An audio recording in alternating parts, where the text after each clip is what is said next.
সুপ্রভাত আমার প্রিয় ফ্যামিলি, আশা করি তোমরা সকলে ভালো আছো, সুস্থ আছো। আমিও ভালো আছি তোমাদের আশীর্বাদে এবং ভালোবাসাতে। তো নদিয়া ছোট্ট একটা গ্রাম থেকে আমি সুস্মিতা আমার আজকের ভিডিওটা শুরু করছি।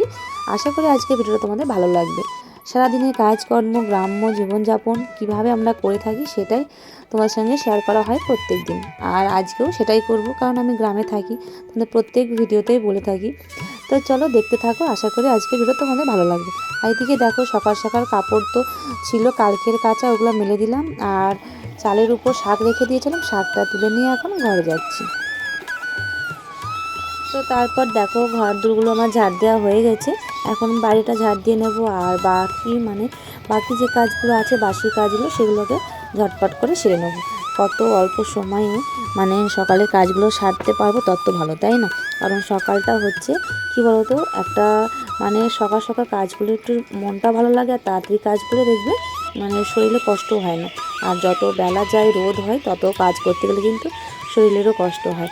তো ওই জন্য যত তাড়াতাড়ি পারি সকাল সকাল উঠে কাজগুলো সারার চেষ্টা করি।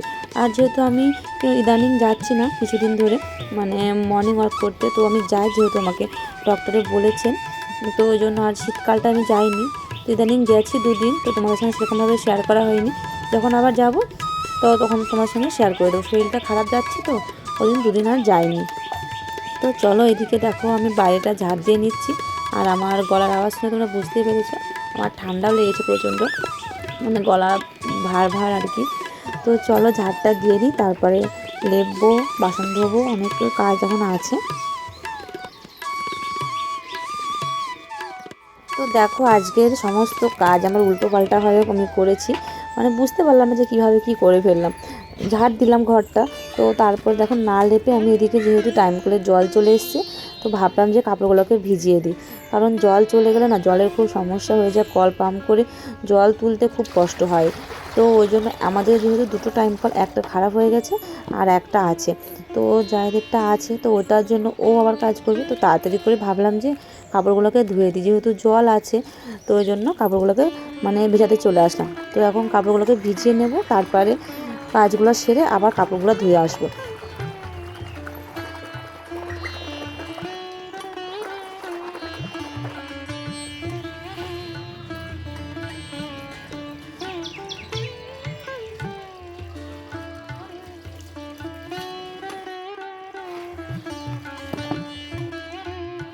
আর এদিকে দেখো চলে এসেছি লেপতে। আর কি বলতো, আজকে না একটু আমি রেস্ট পেয়েছি বলতে দেখো বেশি লেপাজোপাও করিনি, কারণ আগের দিন লেপা আছে।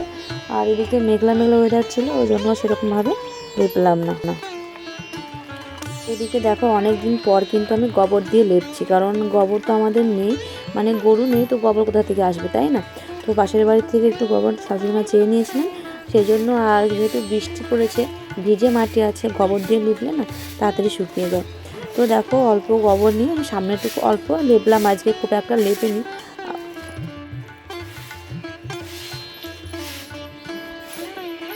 তো দেখো তারপর তোমাদের কেন বলছি যে আমার আজকে কাজটা অনেকটা কম আছে, দেখতেই পাচ্ছ। আজকে আমি ঝাড় দিচ্ছি না, আজকে আমার যা ঝাড় দিচ্ছে ওর আগে কাজ হয়ে গেছে, তো ও ঝাড় দিচ্ছে। আর আমি যেহেতু ওগুলা ভিজালাম করলাম, আমার অনেকটা লেট হয়ে গেছিলো, তো আজকে ঝাড়টার আমি দিইনি। তো আমি ভাবলাম যে অল্প করে লেপে নিই, তো অল্প করে লেপেছিলাম। আর দেখতে পাচ্ছি উঠোনটা পুরো ভিজা ভিজা, তো ফালতু লেপে আর কী করবো, তাই না বলো? কাপড় চোপড়গুলো কাচলে, আর যেহেতু প্রত্যেকদিনে কাপড় চোপড় না, প্রত্যেকদিন কাচলেই ভালো। তাও কত জমে যায়, একসঙ্গে কাচতে গেলে প্রচুর কষ্ট। তো যাই হোক অল্প অল্প করে আমি কেচে দিই, তাও অনেকগুলো করে হয়ে যায়।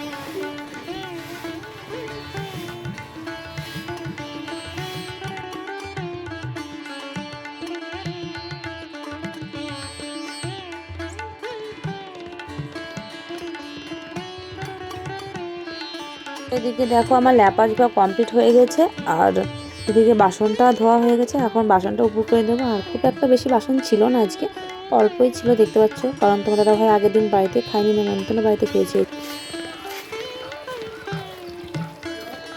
এদিকে বাসনগুলো ধুয়ে আমি উপর করে দিয়েছি। আর দেখো কত কাপড় চোপড় হয়েছে, ওগুলো এখন কেচে নেবো, কেচে মেলে তো তারপরে আমি ফ্রেশ হয়ে একেবারে ঘরে উঠবো।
তো ফ্রেন্ডস দেখো সমস্ত কাজ বাজ হয়ে গেছে আর চা খাওয়া হয়ে গেছে।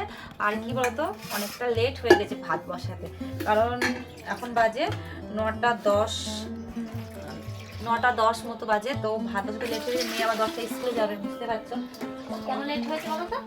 ভিডিও এডিট করছিলাম কালকে, যেহেতু কেটে কেটে রেখেছিলাম, আর ওই যে গান হচ্ছিল তোমাদেরকে বললাম, তো গানের পর্যন্ত আওয়াজ আসছিল, ওই জন্য আর ভয়েস দিতে পারিনি। তো এখন চাটা খেয়ে আগে কি করলাম ভয়েসটা দিলাম, কারণ কাজটা না সাথে মানে সারাদিনে খুঁত আছে।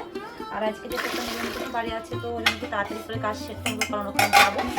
তো মেয়ে স্কুল থেকে বাড়ি আসলে তারপরে যাবো, আবার চলে আসবো। তো চলো ভাতটাকে ঝটাফট বসিয়ে দিই, আর আলু সিদ্ধ দিয়ে দেবো, ঘি আছে তো ওই দিয়ে খেয়ে চলে যাবে। আজকে সেরকম কিছু রান্না করবো না, কারণ দুপুরে আমরা চলে যাবো, ওই 1টা-2টোর দিকে বার হবো। তো দুপুরবেলায় যাবো, বুঝতে পারছো। তো সেরকম কিছু রান্না করবো না, তো কি রান্না করবো সেটা বুঝতে পারছি না। শাক আছে, লাল শাকটা তো আজকে করতেই হবে, কারণ শাকটা উপরে ছিল চাল থেকে পারলাম, নাহলে তো নষ্ট হয়ে যাবে। তো চলো শাকটা যদি হয়ে যায় ভাতও দেবে, তাহলে মেয়ে শাক দিয়ে খেয়ে যাবে, কারণ ও লাল শাকটা পছন্দ করে, লাল শাকটা খায়। চলো ভাতটা বসিয়ে দিই, শাকটাকে ধুয়ে নিয়ে তারপরে কাটবো। তোমার সঙ্গে থাকো কিন্তু, স্কিপ করো না। তো চলো ঝটাফট কাজগুলো সেরে নিই। তো ফ্রেন্ডস দেখো এদিকে শাক ধুতে চলে এসেছি, শাক রান্না করব আর এঁচড়ের একটা সবজি করেছি। আমাদের মতো গরিব মানুষের পরিবারে দিন আনা দিন খাওয়া, আর কি রান্না বান্না আমরা সেরকম কী করবো, তাই না বলো। তো যতটুকু পারি ততটুকু করে নিই, তোমাদের সঙ্গে সবটাই শেয়ার করি, ভালো খায় ভালো, মন্দ খেলে মন্দ, সবটাই তো তোমার সঙ্গে শেয়ার করি, তাই না। তো চলো এইটুকু রান্নাবান্না করব, আবার যেহেতু নেমন্তন্ন বাড়ি আছে বললাম একটু যেতে হবে, তো ওই জন্য এই সামান্য আয়োজন আর কি, গরিব মানুষের আজকের।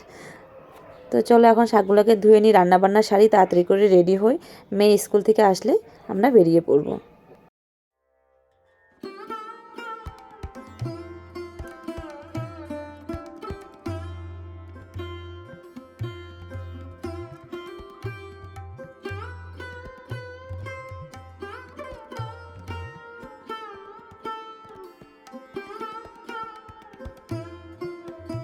তো এদিকে আমার রান্নাবার কমপ্লিট হয়ে গেছে, আর তারপর দেখো দোকানে চলে এসেছি, কারণ নেমন্তন্ন বাড়িতে যাব, বুঝতেই পারছো, তোমার দাদাভাই ডেকে আসলো যে এসে শাড়িটা নিয়ে যাও, কারণ নেমন্তন্ন বাড়িতে যেতে হবে, কিছু তো একটা দিতে হবে, আর শাড়ি না নিয়ে তো যাওয়া যাচ্ছে না, তাই না। নেমন্তন্ন যেহেতু করেছে, খালি হাতে কি আর যাওয়া যাবে। তো দেখো তোমার দাদাভাই দেখাচ্ছিলো যে কোন শাড়িটা নেবা। আর তোমরা যারা নতুন বন্ধু আমার ভিডিওটা প্রথমবার দেখছো, তাদেরকে বলি এটা হলো আমাদেরই দোকান, এটাই থেকে আমাদের রুজি মানে চলে আর কি, সংসার চলে। তো ছোট্টখাটো একটা দোকান আছে, দেখতেই পাচ্ছ, সেরকম মানে খুব বড় না, এইটুকুতেই আমাদের সংসার চলে যায়। তো যাই হোক, আমার ভিডিওগুলো তোমরা সম্পূর্ণ দেখলে, পুরো ভিডিও মানে রোজের ভিডিও দেখলে তবে বুঝতে পারবে তোমরা। তো এইদিকে চলো শাড়িটা বার করে নিচ্ছিলো, তো আমাকে দেখাচ্ছে যে কোনটা নেওয়া যায়। তো এর ভিতর থেকে যেটা প্রথমে বার করেছিল আমি ওইটাই নিলাম, তো এটা নিয়েই গেলাম শাড়িটা নিয়ে। তো এই যে দেখো আমাদের দোকানটা একটু তোমাদেরকে ভালো করে দেখিয়ে দিই, কত ছোট দেখেছো। এই ছোটোর মধ্যে আমাদের মানে দিন আনা দিন খাওয়া চলে যায়, রুজি রুটি আর কি যেটা বলে থাকো তোমরা, এটাই সামান্য ইনকামে আমাদের চলে যায়। তো চলো যাই হোক, এখন শাড়িটা দেখাচ্ছে, বলছে এই শাড়িটা বলছে আমাকে নিতে। তো তোমরা কমেন্ট করে জানিও তো এই শাড়িটা আমি নেব কি না। আর তোমরা মানে যদি কমেন্টে জানাও তোমরা কে কোথা থেকে বলছো তোমাদের নামগুলো, তাহলে আমি আমার ভিডিওতে নিতে পারবো, তাই না? কমেন্টের কথা যখন বললাম, একটা কমেন্টের কথা আমার মনে পড়লো। একটা দিদিভাই আমাকে কমেন্ট করেছে, দিদিভাই তোমার মতো সাজিয়ে গুছিয়ে কাজ করতে আমিও পছন্দ করি। কমেন্টটা পেয়ে কিন্তু খুব খুশি হলাম। এরকম যদি তোমরা কমেন্ট করো তাহলে অবশ্যই ভালো লাগবে, তাই না বলো? আর দিদিভাইয়ের নামটা যেহেতু আমার মনে নেই, এখন আমি তো ভয়েস ওভার দিচ্ছি, তো আমি নেক্সট ভিডিওতে তোমাদের নামটা আবারও বলে দেবো। তো ফ্রেন্ডস দেখো শাড়িটারি নিয়ে চলে এসেছি, আর এখানে একটা অষ্টম প্রহর হচ্ছিল, মানে গান হচ্ছিল। তো ওরা আজকে ব্যঞ্জন নিয়ে বার হয়েছিল, আজকে শেষ দিন। তো দেখো গিয়েছিলাম, আমাদের এখানে গৌর নেতা সেজে আসে, তো বাতাসা জল দিতে হয়। তো দেখো আমাকে আবিরটা মাখিয়ে দিই। তো ফ্রেন্ডস দেখো চান টান হয়ে গেছে, খাওয়া দাওয়া হয়েছে, লাইটটা তো মুখে পড়ছে, খাওয়া দাওয়া হয়ে গেছে, হাফ রেডি হয়েছি। তো চলো এখন শাড়ি পরবো। আর ও দেখো ওর ড্রেস বার করছে, কোনটা পরবে, কে বার করে দেয়। তো দেখো ফ্রেন্ডস এইদিকে তোমার দাদাভাইয়ের সঙ্গে একটু নটখাটি করলাম। তো ও বাইরে গিয়ে ড্রেস পরছে, ও প্রায় পরা হয়েও গেছে ড্রেস। আর মেয়েও চলে এসেছে স্কুল থেকে, ও হাফ মনে হয় রেডি হয়ে গেছে, বাইরে রেডি হচ্ছে। তো আমি এদিকে ঘরে দেখো রেডি হয়ে নিচ্ছি, এই শাড়িটাই পরলাম। এই শাড়িটা পরেই গেছিলাম নবদ্বীপ, তোমরা দেখেছো। তো ও কী করবো, এই শাড়িটা বাইরে ছিল, ধোয়াও হয়নি, তো ভাবলাম যে এটাই পরে যায়, তাই না? এত শাড়ি বার করে ধোয়া খুব কষ্ট। তো যেহেতু ওটাও ওখানে একদিনই পরেছিলাম, তো দেখো এই ব্লাউজটা আর এই শাড়িটা পরে নিলাম।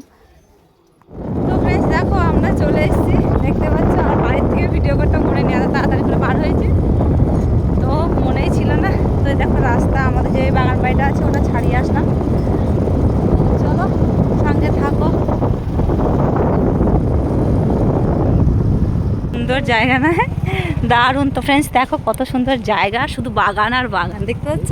Wow, heavy. তো কি শুট করবে, ধরো সাইডে ধর। তো ফ্রেন্ডস দেখো কত সুন্দর জায়গা, না নেমে আর পারলাম না, দুই একটা তো ভিডিও বানানো চাই যায়, তাই না বলো? যেহেতু ফাঁকা, কেউ নেই দেখো, আর কত সুন্দর রাস্তা, শুধু কই তো ওইদিকে দু একটা মানুষ তো থাকবেই। তো চলো দেখো কত সুন্দর, আমাদের ব্যাক ক্যামেরাটা একটু ভালো করে দেখাই। এই যে দেখো মেয়ে আর তোমার দাদাভাই গাড়িটা এখন রাখবে, আর আমি দুই একটা ভিডিও বানিয়ে নিই, যেহেতু বাড়ির থেকে বানানো হয়নি। তো খুব সুন্দর জায়গা, আমাদের আসতে হতো অন্য রাস্তা দিয়ে, কিন্তু আমরা এসছি অন্য রাস্তা দিয়ে। একজন বললো যে এই রাস্তা দিয়ে যাও, কিন্তু রাস্তাটা কাজ চলছিল এই রাস্তাতে, তাও আসলাম। তো চলো দুই একটা ভিডিও বানিয়ে নিই। তো ফ্রেন্ডস দেখো আমাদের ভিডিও করা হয়ে গেল। চল, গান একটাও পাচ্ছি না এখন এখানে এসে, তো দুই একটা যা পেয়েছি ওদের করে নিয়েছি, তার লেট হয়ে গেছে, গান শুরু হয়ে গেছে, বুঝতে পারছো, আওয়াজ পাচ্ছ তো? হ্যাঁ চলো চলো। খুব সুন্দর লাগলো বাগানটা, সেরকম ভিডিও করতে পারলাম না, মন খারাপ হয়ে গেল। ধর না, ধরছি। তো চলো, ওরা বারবার ফোন করছে, গরম লেগে গেছে। কত সুন্দর বাগানটা দেখো তোমরা একবার, কি অসাধারণ জায়গা। এখানে কখনো আসেনি, তোমার দাদা কখনো আসেনি, এই ফার্স্ট টাইম। এইদিকে দেখো কলা বাগান, আর একটা পার্ক আছে, খুব ভালো পার্ক, ওটায় আসার খুব ইচ্ছা ছিল, কিন্তু জানি না আজকে গিয়ে যাওয়া হবে কিনা। তো বাড়ি ব্রিজ পার হইতে হবে বললো গোপাল। তো নামবো তো বটে, পাগল না নেমে কি ওর পথে চালাতে দেবো তো বাবাকে? নামটা যাবো না, নিয়ে যাবে আসতে। চলো দাঁড়া বাজিতে, ওই রাস্তাটা গেলে পরে মনে ভালো হতো, কিন্তু এই ভিডিওটা করা যেত না। হ্যাঁ বল, সাবধানে যে, বাবা ভয় লাগে, পিছনে জল থাকে না, এখন তো শুকনো। তো ফ্রেন্ডস দেখো পৌঁছে গেছি, আর এসে খেতে বসে গেছে মেয়ে, আমিও বসলাম। তোমরা দাদাভাই খাইনি, কারণ জোর করছিল, ওরা বসেছিল আমাদের জন্য না খেয়ে, তো অল্প খেয়ে নিলাম। ফ্রেন্ডস দেখো আমরা মৎস্য বাড়ি থেকে খাওয়া দাওয়া সেরে এখন যাচ্ছি পার্কে। এখানে সব বাগান না গিরারি না, সব বাগান, দেখ সব বাগান, জানি না। তো চলো পার্কে যাচ্ছি, দেখা হবে পার্কে গিয়ে, হেঁটে সুন্দর পার্কটা। আর তবে চারজন বসেছি বেশি পার্কে। তো ফ্রেন্ডস দেখো এরকম গ্রামের ভিতরে যে একটা এত সুন্দর পার্ক আছে, সেটা না দেখলে তো বিশ্বাস করতে হবে। পার্ক টিকিট 30 টাকা একজন। তো দেখো ফ্রেন্ডস কত মানুষ যাচ্ছে, মানে গ্রামের ভিতরে, মানে এক কোণে একটা যেরকমভাবে আছে, সত্যি ভাবা যায় না। তোমাদেরকে অন্য একটা ভিডিওতে সম্পূর্ণটা আমি ঘুরিয়ে দেখাবো, কারণ এই ভিডিওতে পুরো ভিতরে একটা দেখানো সম্ভব হবে না, তাহলে অনেকটা বড় হয়ে যাবে ভিডিও। তো এইদিকে দেখো আমরা ঢুকে গেছি ভিতরে, আর তোমার দাদাভাই মোটরসাইকেল রাখতে গেছে সাইডে। তো এখন এখানে টিকিট কাটতে হবে 30 টাকা করে মাথা পিছু টিকিট। তো আমরা যেহেতু 4 জন আছি, তো চলো টিকিটটা কেটে আনতে ওদেরকেই বললাম, মানে মেয়েদেরকে, আর আমি ভিডিওটা করছিলাম। তো চলো তোমাদেরকে আজকে অল্প স্বল্প একটু দেখিয়ে দিই, অন্য ভিডিওটা পুরো মানে ভিতরটা তোমাদেরকে ঘুরিয়ে দেখাবো। তো এদিকে দেখো ফ্রেন্ডস, আমরা ভেতরে ঢুকে গেছি আর প্রচণ্ড মানে গান বাজছিল, যেহেতু একজনের বিবাহবার্ষিকী আছে মনে হয় আজকে ওখানে, আছে মনে হয় না, আছেই, কারণ ওখানে বলছিল আর লেখাও ছিল। তো যখন আমরা চলে আসছিলাম তখন দেখলাম সাজাচ্ছিল, তো 25তম মনে হয় বিবাহবার্ষিকী ছিল। তো ভিতরটা খুব সুন্দর, মনটা খুব ভরে গেল। আর এদিকে দেখো আমরা কোথায় বসে আছি দেখতে পাচ্ছ, খুব সুন্দর জায়গা। আর এখানে বসে বসে আমরা 3 জনের ভিডিও বানাচ্ছিলাম, শর্ট ভিডিও, তো তোমাদের সঙ্গে শেয়ার করে দিলাম। আর তোমাদেরকে নেক্সট ভিডিওতে তো পুরোটা ঘুরে দেখাবোই বললাম। তো দেখো খুব সুন্দর লাগছিল, ওখান থেকে আসতে ইচ্ছা করছিল না, মনে হচ্ছিলো যে আমরা ওখানে চানটা করেই নিই। জলটা কত সুন্দর দেখতে পাচ্ছ। তো সুইমিং পুলে জল তো সুন্দরই হবে তাই না, আমি ওই কি বোকা বোকা কথা বলে থাকি। তো যাই হোক চলো, খুব ভালো লাগছিলো, মনটা খুব ভালো লাগলো। এখন ঘুরে টুরে চলে আসবো আবার অনুষ্ঠান বাড়িতে। তো দেখো ফ্রেন্ডস, আমরা ফিরে এসেছি অনুষ্ঠান বাড়িতে, আর দেখতে পাচ্ছ এখানে গান হয়েছে, তো অষ্টম প্রহর। তো এই যে দেখো এদিকে প্যান্ডেলটা খুব সুন্দর করেছে, আর আমরা এখন একটু অল্প প্রসাদ খেয়ে চলে। তো এদিকে দেখো ফ্রেন্ডস, সবাই খেতে বসে গেছে, আর আমি তো খেতেই পারিনি, কারণ প্রসাদ যেহেতু মুখে দিতেই হবে তাই না, কারণ গিয়ে অল্প খেয়েছিলাম, তো এখন কি আর খাওয়া যায় সেই দুবার, তো একটু প্রসাদ তো নিতে হবে, তো নিলাম। তো এদিকে দেখো তারপর ওদের ঘরে বসে আছি, এটা যেহেতু আমার দেওরের মেয়ের বাড়ি, তো ওদের ঘরে বসে আছি। তো চলো এরপর বাড়ি ফিরবো। তো ফ্রেন্ডস দেখো চলে এসেছি বাড়ি, আর এখন চেঞ্জ করবো, যেখানে যায় না কোনো বাড়ি না এসে শান্তি নেই, তাই না বলো। তো চলো আগে চেঞ্জ করে নিই। বাপরে বাপ, আসলে পুরো জট হয়ে গেছে। হ্যাঁ